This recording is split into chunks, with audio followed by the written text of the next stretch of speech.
हरिओम प्रिय दर्शकों, इस वीडियो में हम जानेंगे कि अब 15 सितंबर से क्या होने वाला है। आपने पहले कई वीडियो देखी होगी। ये राशि परिवर्तन 14 सितंबर को होगा, तो 15 सितंबर से आपके जीवन में इसका क्या प्रभाव देखने को मिलेगा, ये हम जानेंगे। इनका सिंह राशि में परिवर्तन होने जा रहा है और 14 सितंबर से लेके इनका गोचर काल 9 अक्टूबर तक सिंह राशि पर रहेगा। 9 अक्टूबर को अपना राशि परिवर्तन करेंगे और कन्या में चले जाएंगे। देखा जाए तो शुक्र की स्थिति लगातार कमज़ोर होती जा रही है और अब आने वाले समय में अक्टूबर में ये कन्या में भी जाएंगे। और शुक्र का ये गोचर काल सिंह राशि में कुछ विचित्र स्थितियों को लेके आया है। इसे समझने के लिए सबसे पहले इसके पीछे कारण क्या है, क्या स्थिति है, इसे समझना होगा। तभी हम समझ पाएंगे कि क्या फल हमें मिलेगा और फिर क्या उपाय करने होंगे।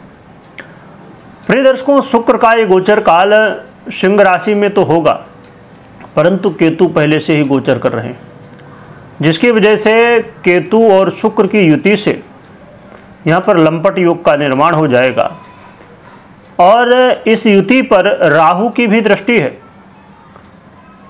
और शुक्र आपके लिए, धन वालों के लिए देखा जाए तो यहाँ पर एक बड़ा ही महत्वपूर्ण भाव है, जिसे आप आय भाव के नाम से जानते हैं। 11वां भाव इसके अधिपति हैं, साथ में षष्ठेश भी हैं।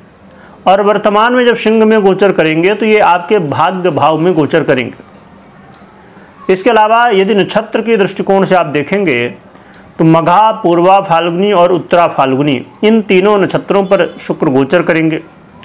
25 सितंबर तक ये मघा नक्षत्र में गोचर करेंगे, जो कि केतु का ही नक्षत्र है। और फिर पूर्वा फाल्गुनी, जो कि स्वयं शुक्र का नक्षत्र है, इसमें ये 6 अक्टूबर तक गोचर करेंगे। और 6 अक्टूबर से ये फिर उत्तरा फाल्गुनी यानी कि सूर्य के नक्षत्र में गोचर करेंगे। तो ये 3 नक्षत्रों पर गोचर करेंगे। तो मुख्य रूप से देखा जाए तो मघा और पूर्वा फाल्गुनी यानी केतु और शुक्र का ही प्रभाव है। केतु और शुक्र की युति भी है और इन्हीं नक्षत्रों पर ये गोचर भी करेंगे। उत्तरा फाल्गुनी की बात करें तो उत्तरा फाल्गुनी का मात्र एक ही चरण है, इसीलिए आपने देखा कि 6 से लेके 9 तारीख तक लगभग 2 से 3 दिनों का समय होगा, जिसमें ये सूर्य के नक्षत्र में गोचर करेंगे। यही तो ज्योतिष की गहराई है। जितना आप डीप में जाएंगे उतने ही रहस्य खुलते जाते हैं।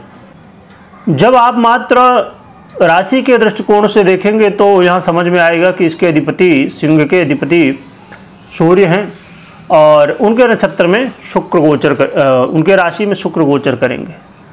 परंतु जब नक्षत्र के दृष्टिकोण से देखेंगे तो सूर्य के नक्षत्र में मात्र एक ही चरण होगा इस सिंह राशि पर। बाकी चरण तो कन्या में है, 3 चरण उत्तरा फाल्गुनी के। यही डिफरेंस होता है। और उत्तरा फाल्गुनी की मात्र यदि आप खाली नक्षत्र की बात करेंगे तो भी कहीं ना कहीं इसमें प्रभाव कुछ अलग दिखेंगे, क्योंकि उत्तरा फाल्गुनी में ही यदि कोई प्रथम चरण में ग्रह हो तो वो सिंह में आ जाएगा, और कोई बाकी 3 चरणों में हो तो कन्या में आ जाएगा। इसलिए जितना ही आप गहराई में नक्षत्र, चरण, अंश, कला, विकला इत्यादि में जाएं, उतना ही ज़्यादा आपको गहराई देखने को मिलेगी। चलिए अब हम जानते हैं कि शुक्र क्या प्रभाव देंगे आपके जीवन में। एक चीज़ और भी इसे समझ लीजिए, इसे समझना बहुत ज़रूरी है। शुक्र को जहाँ प्रेम, सुख, ऐश्वर्य, सांसारिक चीज़ें, मोह, माया, इन सब का आधिपत्य प्राप्त है और भी बहुत सारे कारक तत्व। उसी तरह यदि केतु की बात करेंगे तो केतु बिल्कुल विपरीत है।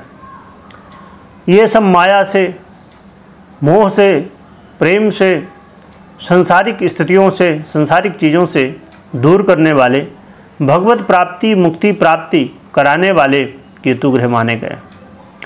धन, ऐश्वर्य इत्यादि से त्याग, इस संसार से त्याग जब होगा तो सीधी सी बात है इन सभी संसारिक चीज़ों से भी त्याग होगा। तो इसीलिए केतु और शुक्र दोनों ही विपरीत फल देने वाले ग्रह एक साथ होंगे। और नक्षत्र का गोचर काल भी होगा, इसीलिए इसे समझना बहुत ज़रूरी है। शुक्र का ये गोचर काल आपके जीवन में भाग्य की वृद्धि करेगा, परंतु इसमें आपको मेहनत करना भी होगा। सोचेंगे कि भाग्य की वृद्धि हो रही तब तो बहुत अच्छा है, बहुत आसानी से हर एक काम बन जाएंगे, पर नहीं। यहाँ पर शुक्र आपको भाग्य की वृद्धि तो कराएंगे, परंतु केतु का भी प्रभाव दिखेगा, और जिसकी वजह से यहाँ पर आपको मेहनत जरूर करनी होगी, तभी रिजल्ट दिखेंगे। वो वाली स्थिति है कि आपके सामने थाली रखी हुई है, आपके भाग्य में था, पर यदि कर्म नहीं करेंगे इसे ग्रहण करने का, तो सीधी सी बात है कि फिर ये भाग्य भी रखा रह जाएगा। तो इसी तरह यहाँ पर है कि आपको कर्म करने की आवश्यकता है, ना कि मात्र भाग्य के भरोसे रहना, जो कि भाग्य का साथ मिलेगा। आपके जीवन में एक चीज़ और भी बहुत अच्छी होने वाली है, जो विद्यार्थी हैं, विद्यार्थियों के लिए बहुत अच्छा है।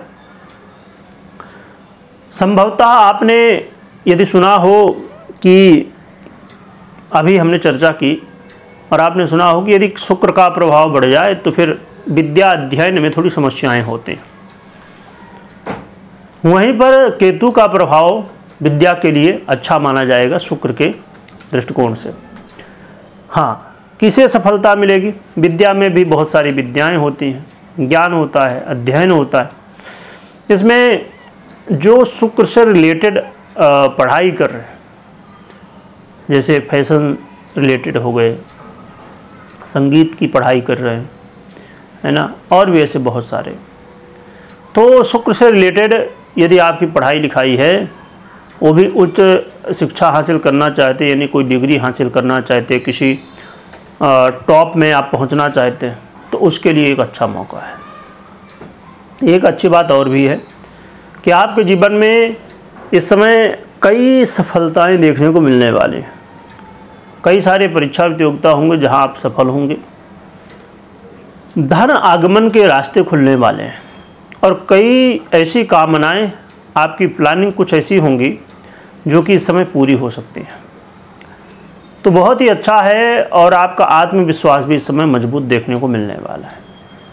तो शुक्र का ये गोचर काल अच्छा भी है, थोड़ी बहुत सावधानी है, खासकर जब सूर्य के नक्षत्र में होंगे, 6 से वही 9 का समय, यानी कि तारीख, तो इस समय आपको सावधानी जरूर रखनी चाहिए।